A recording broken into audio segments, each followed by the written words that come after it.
लिख रहा हूँ मेरे अल्फाज, पाकिस्तान और ईरान को लड़वाने की कोशिश की जाएगी, फिर पाकिस्तान सऊदीया को लड़वाने की कोशिश की जाएगी, फिर पाकिस्तान और अफगानिस्तान को लड़वाने की पूरी हद्दुल वसा कोशिश की गई। आपके मीडिया पे बैठ के आप मुस्लिम ममालिक के खिलाफ बकवास कर लें, लोग कहेंगे बल्ले बल्ले बल्ले पाकिस्तान की सालमियत की बात हो रही है।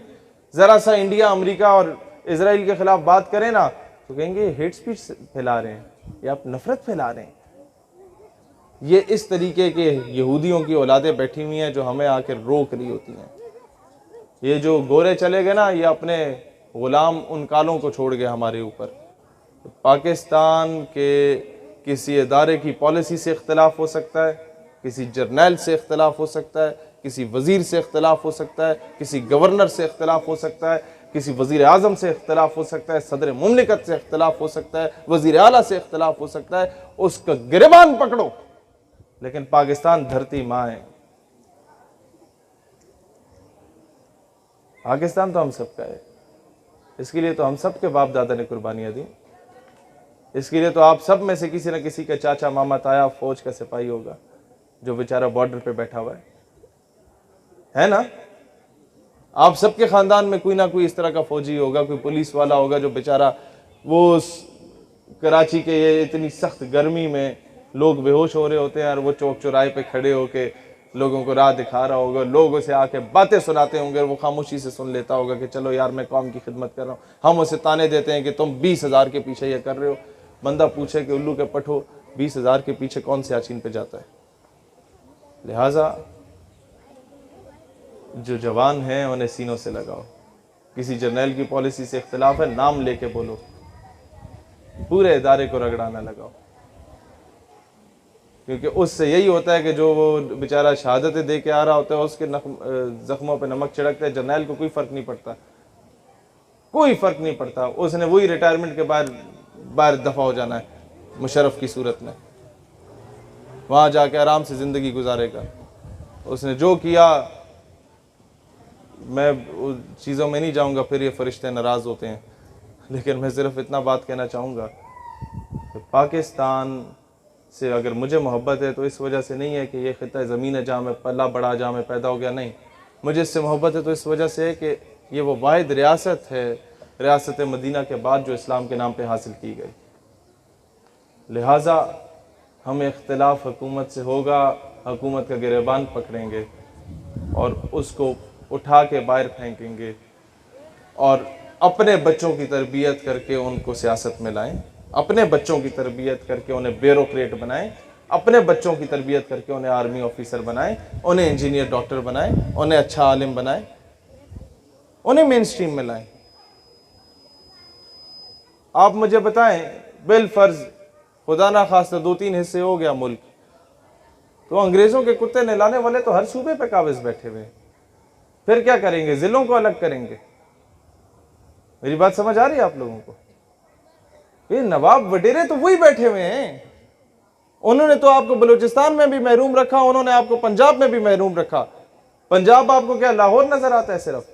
साउथ पंजाब चले किसी दिन मेरे साथ, आप बलूचिस्तान के जुल्म भूल जाएंगे। वहां के जो जाबिर और जालिम नवाब वडेरे अपने अवाम के साथ वो सलूक करते हैं।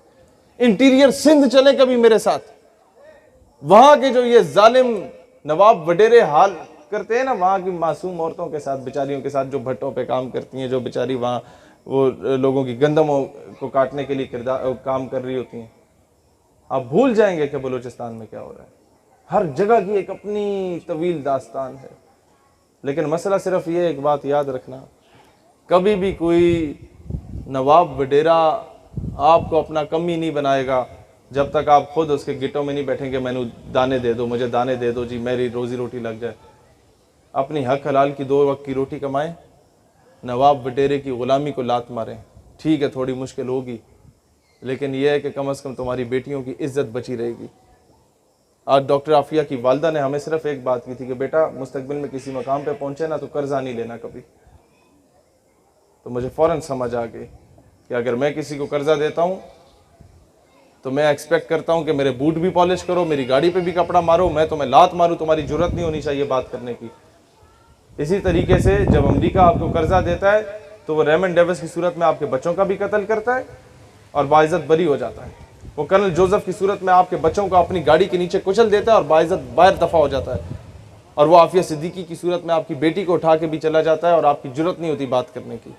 कर्जा इतनी बड़ी गंदी चीज़ है। तो मुल्क की सतह पे कर्जा ना लेना ये हम हुकूमत से इम्प्लीमेंट करवाएंगे, लेकिन ये नवाबों वडेरों की गुलामी से निकलना ये आप लोगों पर है। अपने MNA MP आए उन्हें को हमारी गली में नलका लगाओ, अगर वो आके लगा देता है और कहता है मुझे वोट दो, तो उससे सिर्फ ये बोलो भाई नलका लगे ना लगे हमें इससे गर्ज नहीं है, गली पक्की हो ना हो हमें इससे गर्ज नहीं है, हमें स्टाम्प पेपर पे लिख के दे दो कि तुम डॉक्टर आफिया सिद्दीकी को वापस लाओगे या नहीं लाओगे। मुझे बताया ना, कौम की इज्जत जो है, मैं आपसे बहुत सिंपल सी मिसाल देता हूँ।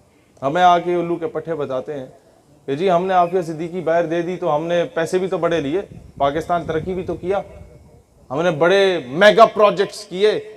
बंदा आपसे बोले जी अपनी बेटी मुझे दे दो, मैं उसके साथ जुल्म ज्यादती करूं और तुम्हें मैं 2 करोड़ दे दूं, तुम्हारे पास तो 2000 भी ना हो, और आप 2 करोड़ का बड़ा बंगला ले लें, गाड़ी ले लें, सारा कुछ कर लें, ऐशी करें, क्लब्स बार्स में जाएं, तो क्या दुनिया आपको इज्जतदार शहरी कहेगी? वो कहेंगे बेगैरत है, बेटी की दलाली कर रहा है। तो आज मुझे बताए ना, पाकिस्तान अगर तरक्की कर भी ले अमेरिका से टक्के लेके, तो लोग तो हमें यही कहेंगे कि बेगैरत हो गए हो, बेटी की दलाली कर रहे हो आफिया सिद्दीकी को बेच के। अफसोस की बात यह है कि आपके कराची से उसको उठाया गया डॉक्टर आफिया सिद्दीकी को, लेकिन दुख इस बात का है कि कराची ने वो रिस्पांस नहीं दिया। रिस्पांस तो मुझे दुख है कि पाकिस्तान ने पूरे कोई नहीं दिया। उम्मत मुस्लिमा का मामला है। उनकी वालदा कहती हैं, मैं आखिरी बात करके इजाज़त चाहता हूँ, बारिश का भी वक्त है।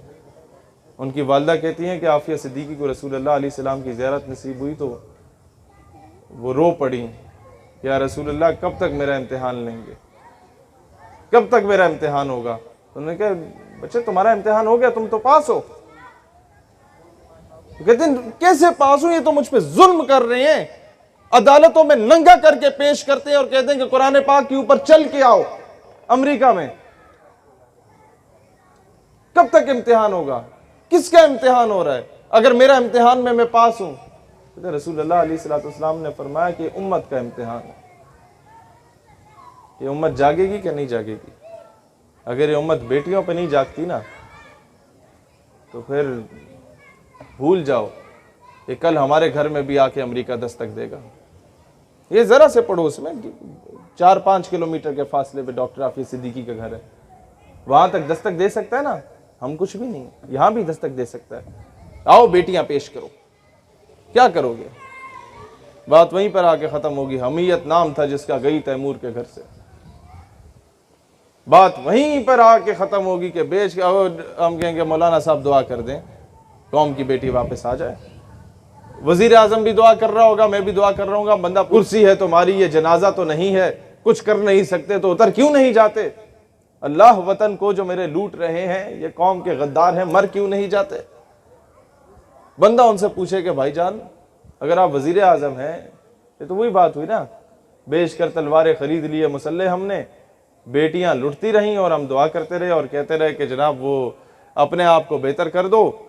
या जाके हमें यही, ये जो दानियाल भाई बात बता रहे ना, मिर्ज़ा कादियानी का सबसे बड़ा एम एंड ऑब्जेक्टिव आगे ये था कि जिहाद की रूह को ख़त्म कर दो मुसलमानों के अंदर से, इन्हें बुज़दिल और बगैरत बना दो ताकि सल्तनत बरतानिया के खिलाफ ना उठे। 1857 की जंग आज़ादी के बाद मिर्ज़ा कादियानी को लॉन्च किया गया था, और उसी के पैरोकार जो कादियानी है या नहीं है, लेकिन उसके नजरिए पे चलने वाले, क्योंकि उसका नजरिया इम्पोज कर दिया गया हर जगह पे।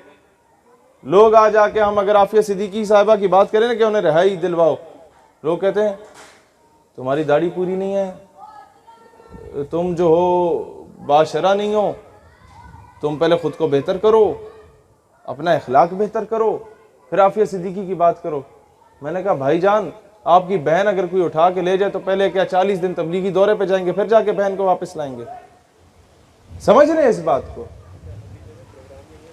लिहाजा हर बंदा, आप अगर आलिम हैं आप अपना रोल प्ले करें, आप अगर स्पोर्ट्समैन हैं आप अपना रोल प्ले करें, आप अगर लिखारी हैं अपना किरदार अदा करें, आप अगर किसी महकमे में आप अपना किरदार अदा करें, आउट ऑफ द वे जाके आपने अपना रोल प्ले करना हो, अपने मुल्क के लिए करें।